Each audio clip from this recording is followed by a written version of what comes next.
one thing we've been talking about, we don't have a process or criteria yet, but what we want to do is we want to open up the project so that people that have, not only have yDNA results, but people that have autosomal results can also join the project and be part of the discussion and the activity feed. We will have to come up with what the criteria are. We'll have to validate that they do actually connect to Reynolds, but it won't necessarily have to be on the males line. There's some advantages and disadvantages to this. One, autosomal DNA is a whole other, it's a totally different type of test that gives totally different types of results. In some cases, they can be very hard to understand, sometimes very easy to misinterpret. So we're going to have to figure out the best way to handle that, but we think it will open up the membership to bring in a lot more folks that are connected to the Reynoldses. And they'll be able to contribute to the project also.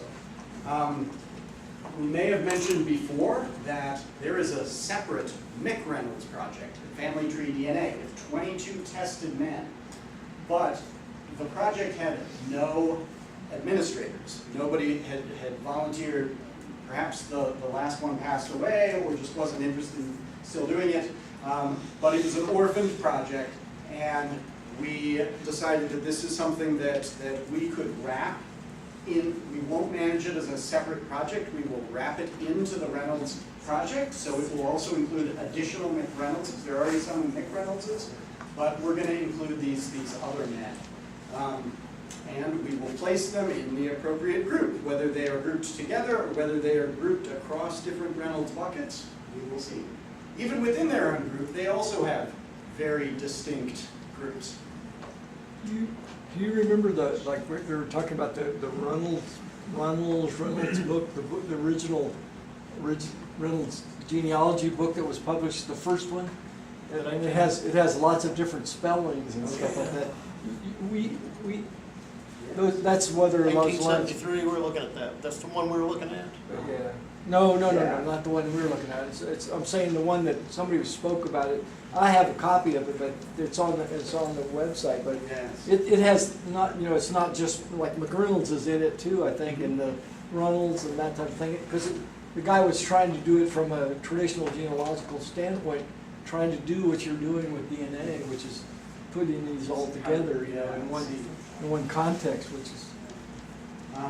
So they will be joining our group. We're going to continue as we discussed, looking to specify and make more precise the signatures of the RFA line ancestors. We're well along the way with the James and Deborah line.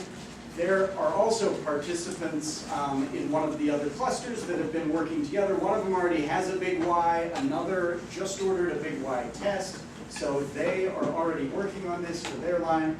We'll be providing consulting on the technical aspects with it. We'll be looking for innovative financing solutions. I don't know, can we do something to have a mechanism that people can, as they pay their dues, they could say, oh, I want to donate a little bit of extra money to go to the DNA project?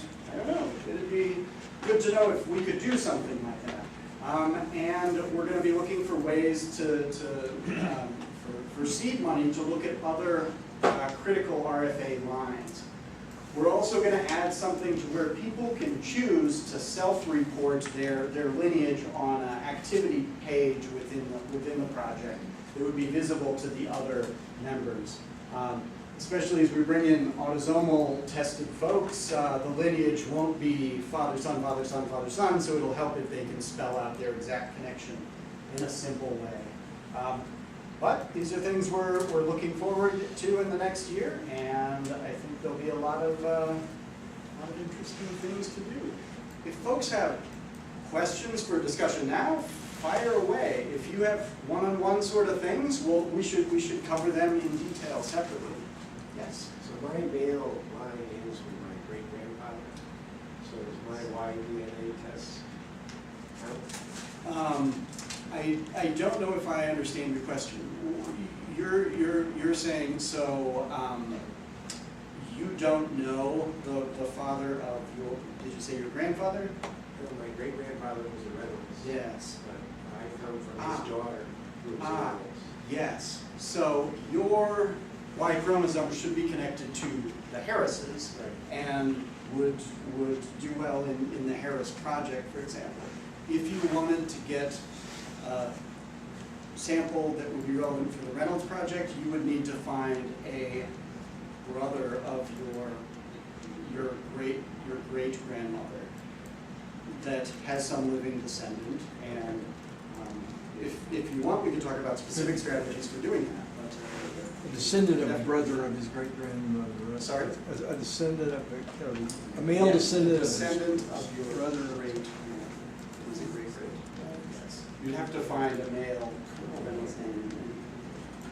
Okay. So the details are not sticking.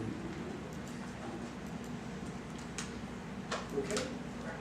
Thank you all very much. Feel Thank free you. to fire away questions by email anytime. Before we go on a break, I just want to clarify, we have 3 more presentations today.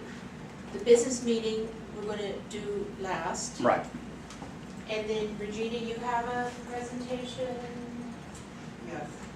And I wanted to take you live onto Family Tree and make sure you know everything in there that you can use, and make sure you've given Tommy and I everything that we need, so we don't have to seek you out. And I'm happy to do it over the phone, but I can at least show Woodward what we would like to have in there. So I just know the business meetings last. Regina, Right. It's up to you. As far as